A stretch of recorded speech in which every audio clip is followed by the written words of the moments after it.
আজি অসম বিধানসভাত আমাৰ এডজৰ্নমেণ্ট মোচন আছিলে আৰু আমাৰ মোচনটো আছিলে যোৱা 2 মাহত আমি দেখা পাইছোঁ অসমৰ বিভিন্ন প্ৰান্তৰ পৰা প্ৰায় শতাধিক লোকক বাংলাদেশী সজাই ডিটেনশ্যন কেম্পত বন্দী কৰিছে। এই যোৱা মাহত বৰপেটা জিলাৰ পৰা একেদিনাই 28 জন লোকক বিদেশী বুলি ডিটেনশ্যন কেম্পত বন্দী কৰিছে। কিন্তু এই লোকসকলৰ পিতৃ মাতৃ ভাৰতীয়, তেওঁলোকৰ ককাই ভায়েক তেওঁলোক ভাৰতীয়, ভাই ভনী সকলো ভাৰতীয়, মাজৰ পৰা এটা পৰিয়ালক পৰিকল্পিতভাৱে বিদেশী সজাই নতুনকৈ ডিটেনশ্যন কেম্পত বন্দী কৰাৰ যিটো চৰকাৰৰ চক্ৰান্ত আৰম্ভ কৰিছে, আমি তাৰ বিৰুদ্ধে আজি এডজৰ্নমেণ্ট মোচন আনিছিলোঁ। কিন্তু আজি দেখিলোঁ সদনত এটা নতুন ষ্টাইল লৈছে বিজেপি চৰকাৰে যে আমি এডজৰ্নমেণ্ট মোচনটো উত্থাপন কৰাৰ পূৰ্বে বিজেপি দলৰ বিধায়কসকলে গৈ তেওঁলোকে এডজৰ্নমেণ্ট বিচাৰি হাল্লা আৰম্ভ কৰি দিলে, যাতে আমাৰ এডজৰ্নমেণ্ট মোচনটো আমি তাত ভালকৈ উপস্থাপন কৰিব নোৱাৰোঁ। গতিকে এই যে ষড়যন্ত্ৰ, এই চক্ৰান্তটো হ'ল একমাত্ৰ আমাৰ বিৰোধীৰ যিটো বাক স্বাধীনতা আৰু আমি যিটো আমাৰ যিটো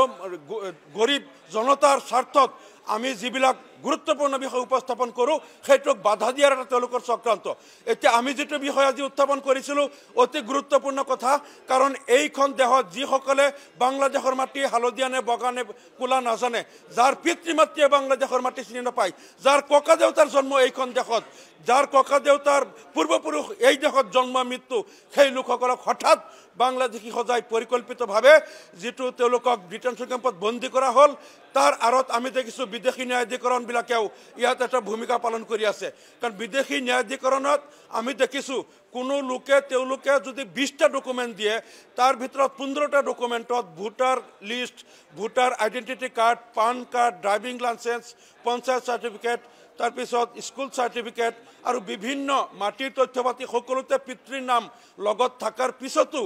দেখিছোঁ আমি এই ফৰেনাৰ্ছ ট্ৰাইব্যুনেলবিলাকে 15টা ডকুমেণ্টত পিতৃৰ লগত পুত্ৰ বা পিতৃৰ লগত কন্যা বা জীয়েকৰ নাম থকাৰ পিছতো দি দিয়ে যে এইজন লোকে তেওঁৰ প্ৰজেক্টেড ফাদাৰৰ লগত, প্ৰজেক্টেড ফাদাৰ বুলি কয় যে he or she could not establish relationship with his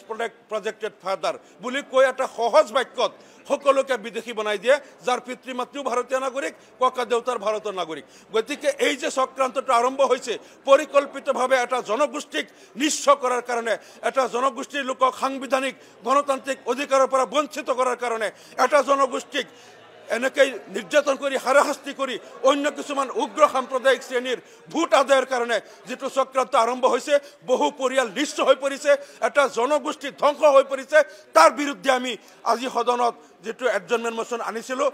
আমি ফৰেনাৰ্ছ ট্ৰাইব্যুনেলবিলাক সংস্কাৰ কৰিব লাগে, এনেধৰণৰ মতলবী সিদ্ধান্তবিলাক পৰিহাৰ কৰিব লাগে আৰু যধে মধে মানুহৰ নামত ডিৰ চিহ্ন লগোৱা আৰু যধে মধে মানুহক ডিটেনশ্যন কেম্পত বন্দী কৰা এইবিলাক বন্ধ কৰিব লাগে। সেইটো আমাৰ দাবী থাকিব। আজি যদিও মাত্ৰ 10 মিনিটৰ কাৰণে আয়োজন কৰিছে, আমি আকৌ গৈ পেলাই সদনত আমি এইটো দাবী উত্থাপন কৰিম যে আমাৰ দাবী মানিবই লাগিব আৰু বিজেপি দলে যিটো চক্ৰান্ত কৰিছে যে আমাৰ এই দাবীটো, আমাৰ আৱাজটো বন্ধ কৰিবলৈ, সেইটো আমি যিকোনো প্ৰকাৰে উফৰাই তুলিম, প্ৰয়োজন সাপেক্ষে আমি এইটো গণ আন্দোলন গঢ়ি তুলিম।